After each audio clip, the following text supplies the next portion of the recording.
Hai, selamat datang kembali di channel Putar Film. Oke, di video kali ini, Mimin bakalan merekap sebuah film drama Cina yang berjudul Raksasa Street. Dan di film ini bakalan menceritakan seorang jenderal penakluk roh yang dianggap lemah karena tidak memiliki roh pelindung. Padahal sebenarnya dia memiliki roh pelindung yang sangat kuat. Dan penasaran seperti apakah filmnya? Kalau begitu kita langsung masuk aja ke alur filmnya. Film diawali di dunia roh di sebuah kota bernama Raksasa Street, dan di sana terlihat sebuah pohon pagoda yang sangat besar. Lalu tak lama setelahnya, datang sekelompok roh iblis yang ingin membuat kekacauan. Namun di waktu yang bersamaan, muncul seorang jenderal penakluk roh dari tempat tersebut yang menghalangi mereka. Dia bernama Cao Yanbing, sehingga itu membuat para roh iblis tersebut tidak jadi melakukan aksinya. 曹彦兵，滚！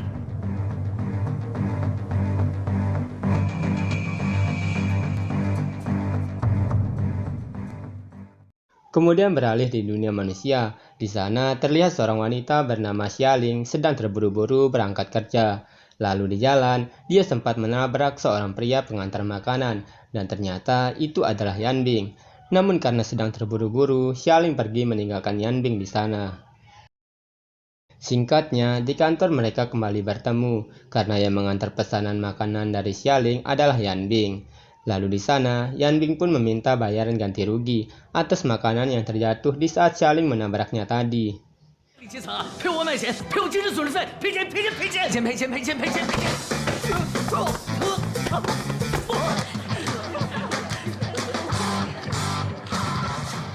Kemudian di saat Xialing pulang dengan menaiki sebuah bus, di jalan dia mendapati gangguan dari roh iblis. Bahkan bus yang dia naiki pun masuk ke dalam portal dimensi yang dibuat oleh roh iblis, sehingga itu membuat bus tersebut terjatuh ke dalam jurang. Namun beruntung, Xialing berhasil diselamatkan oleh seorang pria misterius. Dan di saat Xialing tersadar, dia pun telah mendapati para penumpang di bus tersebut sudah tidak bernyawa. Namun siapa sangka ternyata masih ada yang selamat. Dan orang tersebut meminta Xialing untuk menyelamatkan anaknya saja. Lalu tak lama kemudian muncul para roh iblis yang dimana tujuan mereka membuat bus tersebut terjatuh ke dalam jurang karena mereka ingin mengambil jiwa para manusia untuk dilahirkan kembali di dunia roh.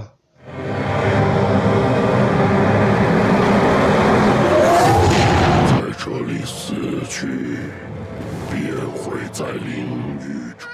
Lalu gadis kecil yang bersama Xialing tadi berteriak karena melihat para roh iblis tersebut, sehingga itu membuat keberadaan mereka pun diketahui.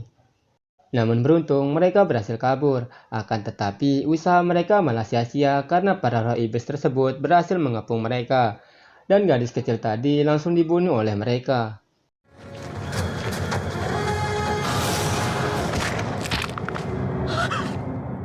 Kemudian di saat giliran Xialing akan dibunuh, tiba-tiba dari atas tebing muncul seorang pria menggunakan sebuah motor, dan ternyata itu adalah Yanbing.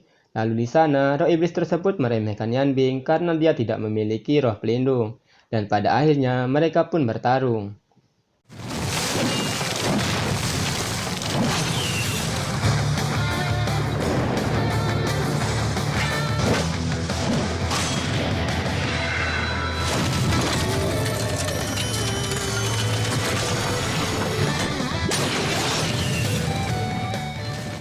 Setelah berhasil melenyapkan para roh iblis tersebut, Yanbing pun menghapus ingatan Xialing tentang kejadian tersebut, sehingga itu membuat Xialing pun pingsan.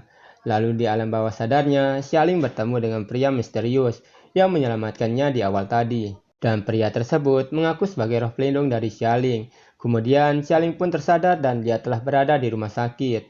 Bahkan di sana dia juga tidak mengingat kejadian yang telah dia alami, karena Yanbing lah yang telah menghapus ingatannya.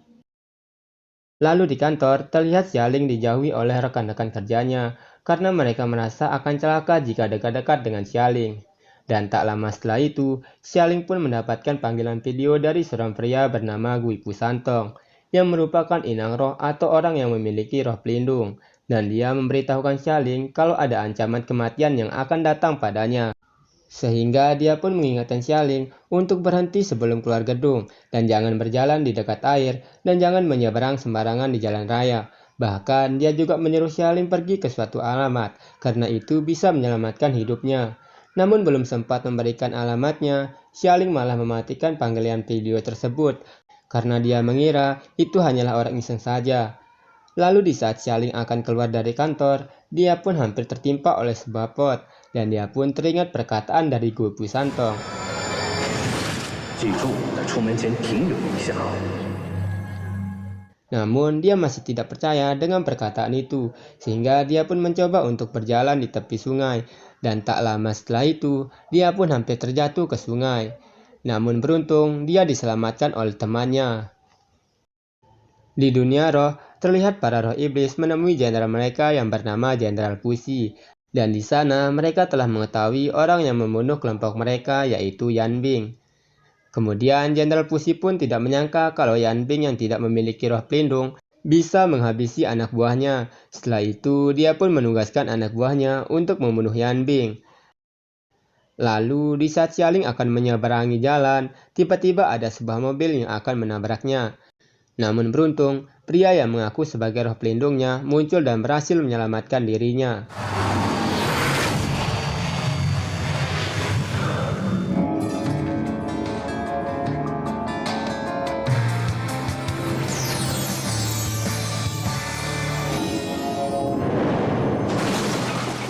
Kemudian setelah itu, dia pun menyadari kalau perkataan dari Gu Pusantong memang benar adanya. Setelah itu, dia pun langsung melihat kembali panggilan video tersebut. Dan di sana dia disuruh untuk mencari sebuah halaman dengan pohon pagoda yang dimana tempat itu milik dari Yan Bing. Singkatnya, Xialing pun sampai di sebuah tempat yang dimana itu merupakan pintu menuju dunia roh. Dan Xialing tidak menyadari akan hal itu. Lalu di saat Xialing masuk ke dunia roh, di sana dia melihat sebuah kota yang sangat ramai, yang dimana itu adalah kota Raksasa Street. Dan di sana Xialing merasa aneh dengan orang-orang di kota tersebut.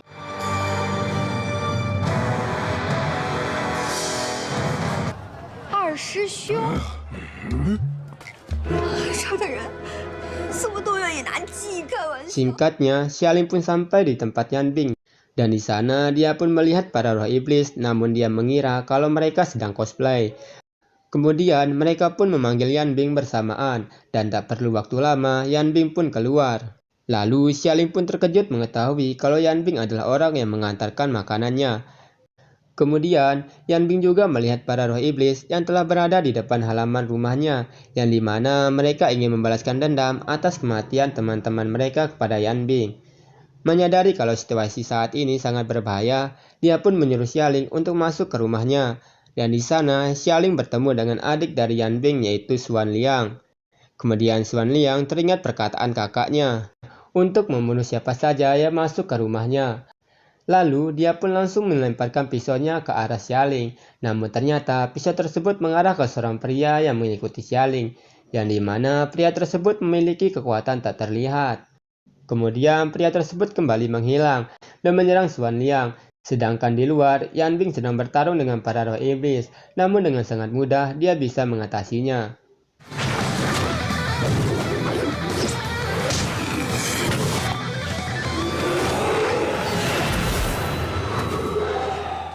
Lalu Xuan Liang yang masih kesulitan menghadapi pria tak terlihat tersebut, di sana pria tersebut menarik baju Xialing sehingga membuat sebagian aurat Xialing terlihat. Dan tiba-tiba pria tersebut terlihat kembali, namun dengan hidung yang telah mimisan karena melihat aurat dari Xialing. Kemudian Xuan Liang pun menyadari kelemahan dari pria tersebut. Lalu dia mencoba membuat pria tersebut kembali melihat aurat dari Xialing. Dan tak perlu waktu lama, pria tersebut pun mengalami mimisan yang sangat hebat, hingga pada akhirnya mereka pun berhasil mengalahkan pria tersebut. Sedangkan di luar, Yan Bing yang mencoba mengalahkan roh iblis bersaudara dengan tangan kosong, di sana dia kesulitan karena semua serangannya tidak ada yang mempan.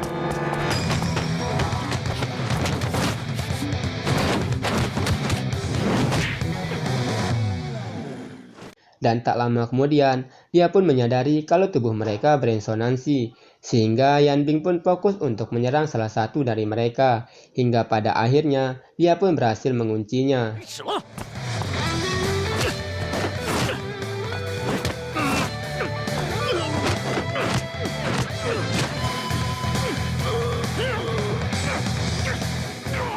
Namun siapa sangka mereka masih bisa bergerak dan berniat untuk menyerang Yan Bing. Lalu tiba-tiba roh pelindung dari Yan Bing keluar dan membunuh roh iblis tersebut. Kemudian para roh iblis tersebut kabur setelah ketua mereka dilenyapkan. 回去，滚！ Singkatnya, Yan Bing pun menemui pria tak terlihat tersebut, yang dimana pria tersebut tidak bisa berbicara. Namun Yan Bing menyadari kalau pria tersebut adalah seorang pembunuh. Dan dia jugalah orang yang sempat mau mencelakai Xialing. Namun walaupun begitu, Xialing tetap melindungi pria tersebut, supaya tidak dibunuh oleh Yan Bing. Setelah itu, Yan Bing pun menanyai bagaimana Xialing bisa menemukan tempatnya. Lalu Xialing pun menjelaskan kalau dia mendapatkan sebuah pesan video dari seorang pria bernama Gui Pu Santong yang menyuruhnya untuk ke tempat Yan Bing, karena hanya Yan Bing lah orang yang bisa menyelamatkannya. Namun Yan Bing tidak mengenal Gui Pu Santong ini, dan dia hanya pernah mendengar sebuah rumor kalau Gui Pu Santong merupakan seorang inang roh yang sangat kuat. Kemudian Yan Bing dan Xuan Yang pun merasa aneh bagaimana Xialing bisa melihat kata-kata dari surat roh. Bahkan dia juga masih bisa hidup sampai sekarang di dunia roh. Karena pada dasarnya manusia biasa tidak bisa hidup di dunia roh, kecuali dia adalah seorang inang roh. Dan Yan Bing pun curiga kalau Xialing adalah seorang inang roh. Lalu di lain tempat, para roh iblis tersebut melaporkan kekalahan mereka ke Jenderal Pusi. Dan Jenderal Pusi sendiri merasa heran bagaimana dia bisa kalah lagi. Sehingga dia pun beranggapan kalau Yan Bing adalah generasi berikutnya dari seorang pejuang bernama Wei Wu. Lalu mereka juga berniat menyembunyikan kekalahan mereka dari seseorang, yang dimana orang tersebut telah berada di sana. Dan ternyata dia adalah seorang wanita yang bernama Ziwei. Kemudian di rumah Yan Bing, Xialing dijelaskan kalau dia sekarang berada di dunia roh, tepatnya di suatu kota bernama Raksasa Street, yang dimana di setiap kota di dunia roh memiliki seorang inang roh yang ditunjuk untuk menjadi jenderal penakluk roh yang melindungi kota. Dan juga udara ataupun air di dunia roh adalah racun bagi manusia, sehingga jika ada manusia yang masuk ke dunia roh, dia akan mati keracunan.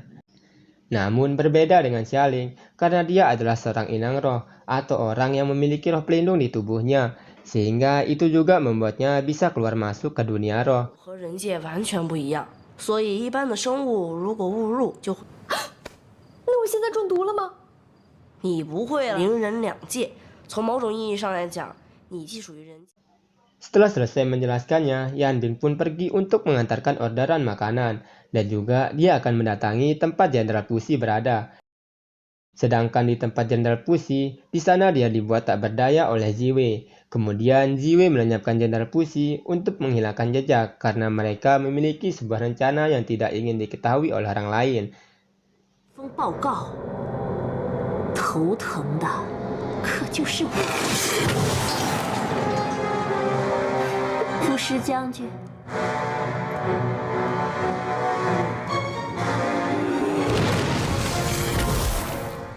Dan part 1 pun selesai.